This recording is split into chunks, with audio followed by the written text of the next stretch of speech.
I feel like Niners Twitter and, all the analysts, all the bloggers pretty much agree that Jimmy Garoppolo is done.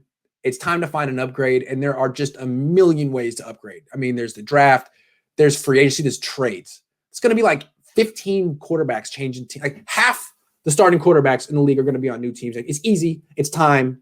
Do it. Everyone agrees on that. But it seems like I'm the only person. There's always one thing every offseason where I'm out on my own and people call me crazy, and I either am crazy or I'm 100% right. And it's the McGlinchey thing. Everyone's saying, you know what? Yeah, Mike McGlinchey was a joke this year, and he fell all over himself, and he weighed 285 pounds, and he couldn't withstand he couldn't stand up to NFL power or NFL speed.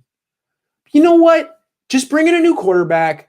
Offensive line will be allowed. It's not that bad of an offensive line. Offensive lines around the league really are all pretty bad. And if you think the Niners offensive line is bad, that really just means that you don't watch enough of other teams. And it really just shows you that you're kind of like a prisoner of your own local team, and you got to get out there and watch more. And McGlinchey, you think he's bad? Watch other guys around the league. Really? That's what we're going with this offseason? Niners Nation?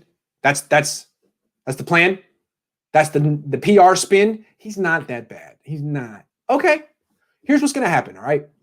It reminds me of what everyone was saying about Jimmy Garoppolo last year. You saw what happened to Jimmy Garoppolo in the playoffs. He got exposed. In Minnesota, he almost gave away a near unlosable game to a Minnesota team that was gassed coming in. He threw 3 pickable passes. He was the worst player on the field for the Niners on offense.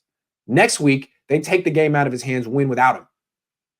Super Bowl, he melts down. He's terrible. And it was clear it was time to move on. He'd been exposed. He just didn't have it.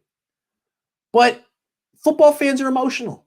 And you love Jimmy Garoppolo, and you just weren't ready to quit him, to dump him. And you made all these excuses, and you're like, you know what? It was just his first year off a torn ACL. It was his first full season as a starter. He doesn't even have 2 full seasons of starting experience. Give him another season. Did you see what happened to Matt Ryan in his second season starting? Did you see that? Because he was an MVP. Okay, and Jimmy Garoppolo is younger. He's way better than Matt Ryan. Was younger. Give him a chance. When you knew that was you talking with your emotions. You knew, you saw it.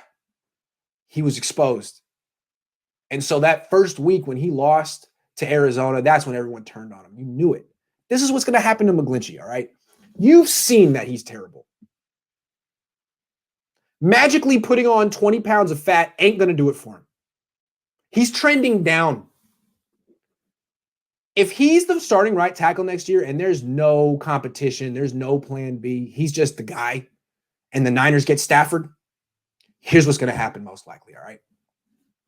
McGlinchey's going to continue to get trucked and thrown around like a toddler in a wave pool, all right?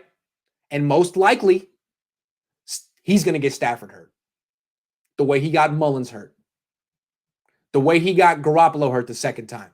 Most likely, Stafford's going to get hurt because of Mike McGlinchey. And then when that happens, because remember, Niner fans are very emotional.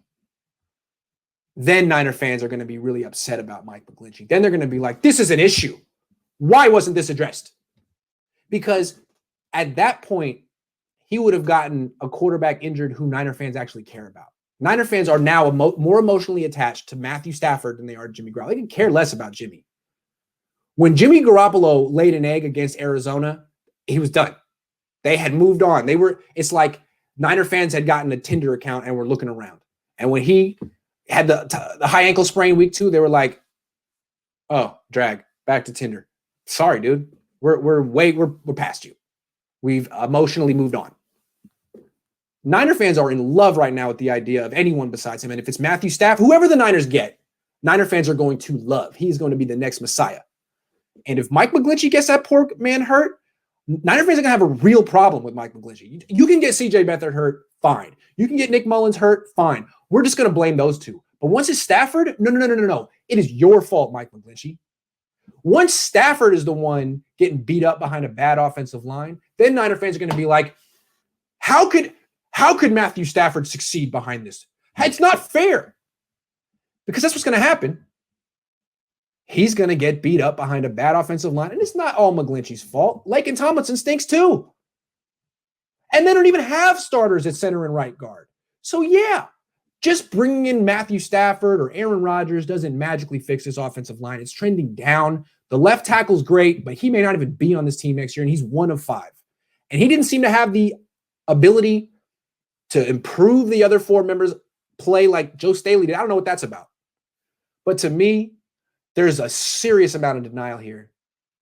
And I just don't get it. It's like, didn't you learn from Jimmy last year? It is an issue. McGlinchey is terrible. And maybe he'll turn it around. But that's not a plan. You can't just say, yeah, you know, we gave up 78 quarterback hits last year, worst in the league by far, like 13 more than the next team. We're just going to get a new quarterback. Problem solved. I trust that Mike McGlinchey's going to play better next year. That's a plan?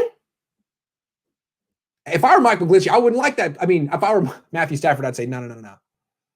I don't share your belief and enthusiasm for number 69 over there. I don't. I understand bringing back Mike McGlinchey. I mean, I would trade him for anything. But if you want to have like a right tackle competition with him and someone else, fine. But there needs to be a competition. There needs to be someone else who can start in case he plays like he did in 2020, because that's what I expect. Is he suddenly going to start eating Big Macs again? Double doubles? I don't know. I'm just saying, look, I know we're all very excited for the Niners to get Matthew Stafford or Aaron Rodgers or one of these quarterbacks, Deshaun Watson, but I would just really hate to see the next quarterback get hurt behind this fugazi offensive line. What's happening is Niner fans are telling themselves it's not that bad. It's all Nick Mullen's fault. It's all Jimmy Garoppolo's fault. It's all C.J. Beathard's fault. And that misconception is going to come crashing down when the next quarterback gets hurt. And then you're not going to blame the quarterback because you like this quarterback. You like Stafford. You like Rodgers. And then it's going to be like, oh my God, how could they not protect their investment?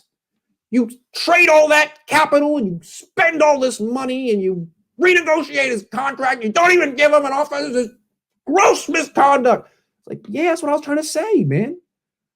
It's what I'm trying to say. I saw today online a couple of analytics guys I really respect, Ben Baldwin and Josh Hermsman. I really think they're the 2 smartest analytics dudes in sports journalism. And Ben Baldwin's very into the Seahawks. They're going on a thing today about how there's no correlation between pass protection and quarterback efficiency. Like, okay, I guess you can find stats to prove anything these days. Really, there's no correlation between pass protection and a quarterback's ability to do his job. Really? Oh, I want to hear more about that study.